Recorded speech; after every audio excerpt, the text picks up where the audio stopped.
Hello everyone, welcome back to my channel. I hope you all are doing great and well. मैं भी बिल्कुल ठीक हूँ। आप लोग बताओ कैसे हो। और ये वाला जो व्लॉग है ये है सैटरडे का।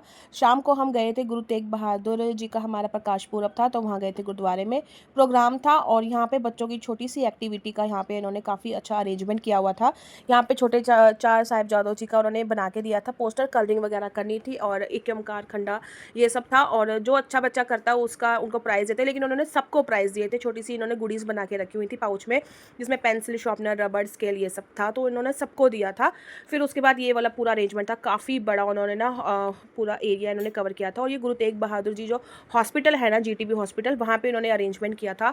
वहाँ का एक ग्राउंड ये परमानेंटली जो होता है ना, हर साल एक मनाते हैं, तो ये उन्होंने रखा हुआ है।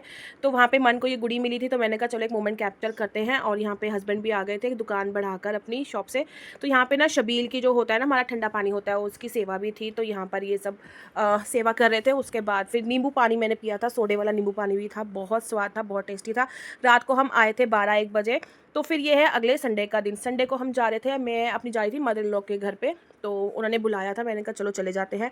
यहाँ पे बच्चों को मैंने रेडी कर दिया था। दोपहर के ना आई थिंक 2 सवा 2 बज रहे थे। तो जाते जाते भी छोटा मोटा जो होता है ना काम करना ही पड़ता है। रात के जो कपड़े थे वो मैंने मशीन में डाल दिए। और कहीं जाना हो या आप बीमार हो तो मेड्स को पता नहीं कैसे पता चल जाता है, वो बाहर चली जाती हैं या छुट्टी चली जाती हैं। तो मेरे का फ़ोन तो नहीं आया खैर, लेकिन मैं समझ गई थी 12-1 बजे तक वो आई नहीं ना। तो मेरे को समझ आ गया था कि आज मैडम जी हमारी जो है छुट्टी पे हैं। तो इसीलिए जो मेरा जो काम था जाने से पहले वो मैंने सारा निपटा दिया था। और कहीं जाना हो और घर के काम ख़त्म हो जाएँ टाइम से, ये हो ही नहीं सकता। तो मैंने कपड़े वॉश वगैरह किए थे, वो कुर्सी पे ऐसे ही पड़े हैं, क्योंकि सैटरडे को जो मेरा व्लॉग आया था और फिर शाम को हम चले गए थे। मैं 5 साढ़े 5 बजे के आसपास जो थी अपना काम वाम ख़त्म करके मैं फ्री हुई थी। फिर उसके बाद मैंने अपना व्लॉग एडिट करा, अपलोड पे भी लगाया। फिर उसके बाद मुझे जाना भी था, ये फिर संडे का दिन था। फिर सुबह उठ के नाश्ता पानी करने के बाद मेरी मदर इन लॉ का फ़ोन आ गया था कि वहाँ पर आ जाओ। तो मैंने कहा चलो ठीक है, ये कपड़े फिर रह गए। तो अब हम निकल चुके हैं। बच्चे थोड़ा-सा मस्ती-वस्ती कर रहे थे, जब को लगा कि हमने वो बैग लेके जाना है, क्योंकि वो ऐसे पड़ा हुआ था, तो उसमें अपनी उसने डायरी रख ली। तो यहाँ पर ना हम जब निकले थे ना, एक तो इतनी गर्मी हो रही है, इतनी दोपहर के टाइम में भी निकले थे, तो यहाँ पे ना एक आदमी ने स्कूटी खड़ी करके ना ऐसे ही खड़ा हो गया, कोई मतलब नहीं है, और सब हॉर्न बजा रहे हैं। कई बार होते हैं दिमाग जिनका ख़राब होता है, दूसरों को ही परेशान करने की उनको आदत होती है। तो बस हम यहाँ पहुँच गए थे। मन को मैं बोल रही थी कि चश्मा नहीं लगा कर आई, और वो भूल गई चश्मा लगाना। और मैं उसको वही उसी चीज़ के लिए डांट रही थी कि सारी चीज़ें याद रहती, लेकिन चश्मा लगाना इस लड़की को भूल जाता है। और ये है उससे अगला दिन मंडे का, ठीक है।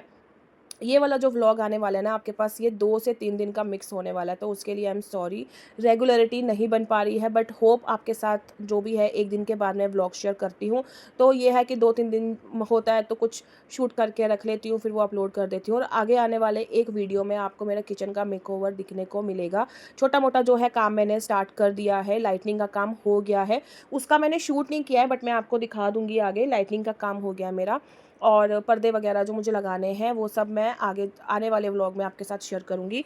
तो यहाँ पर है, आई थिंक लेट उठे थे हम, तो 11 साढ़े 11 बजे का टाइम हो रहा है। यहाँ मैंने बनाया है अपने लिए एक ऑमलेट, और बच्चों के लिए मैंने ब्रेड गर्म कर दी थी। तो आप थोड़ी सी लाइटिंग में चेंजेस तो देख ही रहे हो। और किचन में मैंने ट्यूबलाइट बड़ा वाला लगवा दिया है, जिससे काफ़ी अच्छी रोशनी आती है।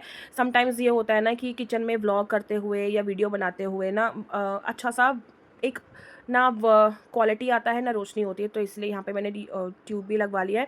तो चाय नाश्ता हमारा बन गया था, तो हम बाहर डाइनिंग टेबल पे मन ब्रेड ले गई थी पहले ही, तो मैं ये अपना चाय नाश्ते का जो है अपना डाइनिंग टेबल पे बैठ के आराम से खाएंगे। और चाय बनाते हुए ना इतना मेरा दिमाग पजल हुआ, और मैं चाय में चीनी डालना भूल गई। पहले मैंने सोचा था कि चीनी ना डाल के ना हम खांड डालेंगे, देसी खांड। तो मैंने कहा जब चाय बन जाएगी ना उसके बाद मैं ना उसमें देसी खांड डालूंगी। यहाँ तक तो मुझे नहीं पता था कि मैंने चीनी नहीं डाली है।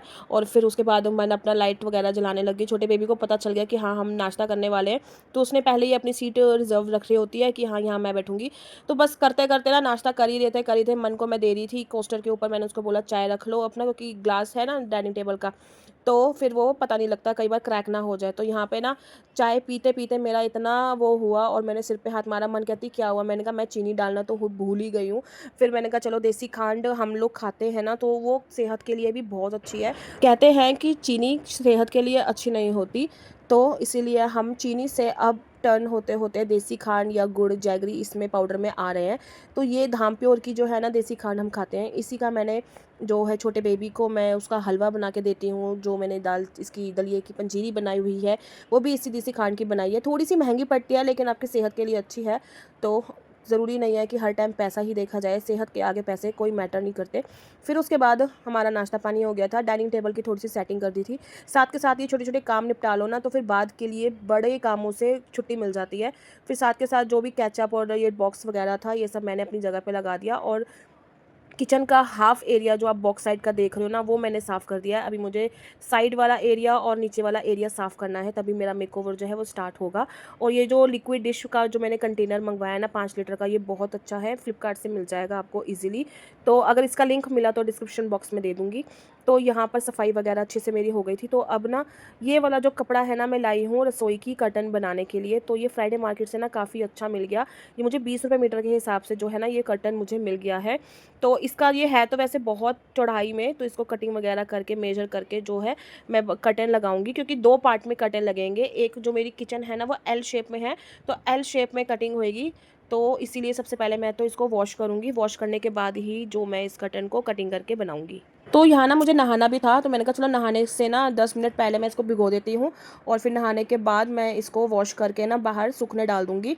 और हेयर वॉश भी करने थे, टाइम तो लगेगा ही, तो इसीलिए सबसे पहले मैंने इसको पानी में भिगोया। और जो मैं लिक्विड डिटर्जेंट जो यूज़ करती हूँ ना कपड़ों के लिए, थोड़ा सा आधा ढक्कन मैंने डाल के इसको भिगो दिया और अच्छे से मिक्स कर दिया। साबुन वगैरह मैंने ऊपर नीचे अच्छे से लगा दिया था, ताकि जो भी इसकी मिट्टी है और जो निशान वगैरह इसमें ना हल्के से लग जाते हैं, क्योंकि थान से मिलता है तो थान से तो आपको पता ही है हल्का फुल्का निशान तो लग ही जाता है। तो इसलिए मैंने उसको अच्छे से भिगो दिया था।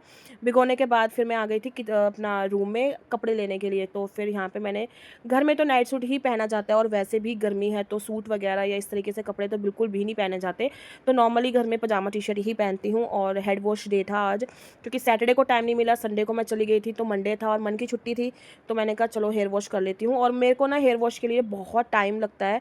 मेरे बाल है करली और मुझे फिर स्ट्रेट भी करने पड़ते हैं, तो उसी हिसाब से मुझे टाइम निकाल के ना अपने बालों को धोना पड़ता है। अब मेरे बाल शाम तक सूख जाएंगे, फिर मैं उसमें स्ट्रेटनिंग करूँगी।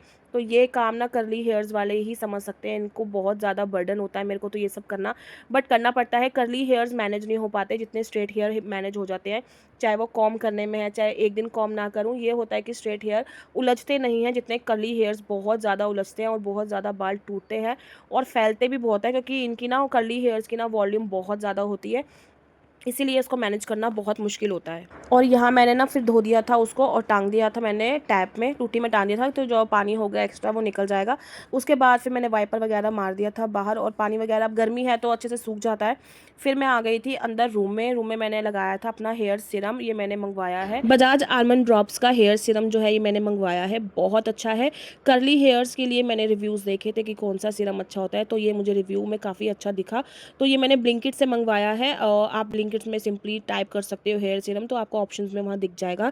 अगर इसका लिंक मुझे मिला फ्लिपकार्ट अमेजोन पे तो मैं वो आपको टैग कर दूँगी डिस्क्रिप्शन बॉक्स में, आप जाके चेक कर सकते हो। फिर उसके बाद मैंने मॉइस्चराइज़र लगाया। गर्मियों में मॉइस्चराइज़र मैं कम ही लगाती हूँ, तो थोड़ा सा लगा के मैंने अपने हाथ पे और फेस पे अच्छे से उसको मर्ज कर लिया, लगा लिया। और ये सीरम बहुत अच्छा है, ट्रस्ट करना। और काफ़ी अच्छे बाल स्मूथ और सिल्की हो जाते हैं, मैनेजेबल हो जाते हैं, और जब आप कॉम करते हो ना तो बाल टूटते भी नहीं हैं और काफ़ी अच्छे स्मूथ हो जाते हैं।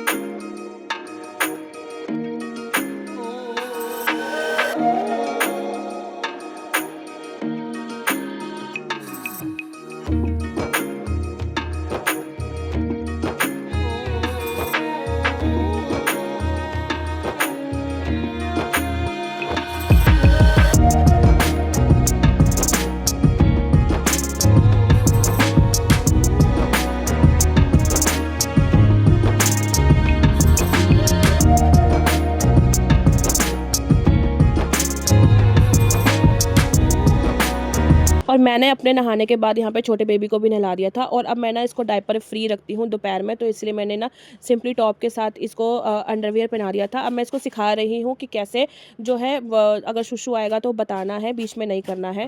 फिर उसके बाद बाहर आके ना जो मैंने जो कपड़ा धोया था कर्टन के लिए उसको मैंने ना ऐसे ही रख दिया था, पानी निकल गया था। अब इसको अच्छे से तय लगा के 4 फोल्ड में ना मैं इसको रख दूँगी, क्योंकि उस साइड रखी हुई है मशीन, और मशीन के ऊपर ना इसका पानी गिरेगा ना तो ख़राब हो जाएगी।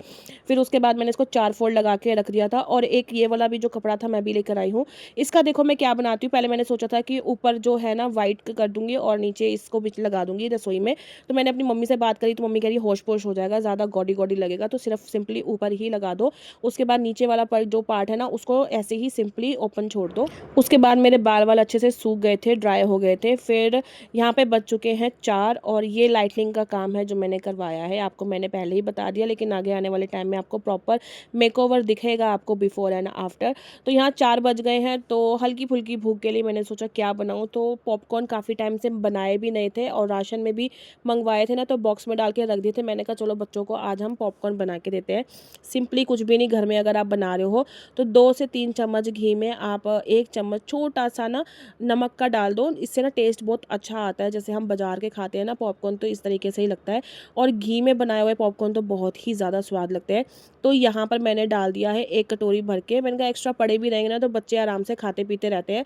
इसको सिंपली अच्छे आपको रोस्ट करने हैं जब तक जो कॉर्न्स है ना वो अपने आप पॉप होना ना शुरू कर देना। आपको अच्छे से उनको हिलाते हुए ना अच्छे से रोस्ट करना है और इस तरीके से जब ये पॉप आउट होने लग जाएंगे ना तो आपको उसको ढक देना है।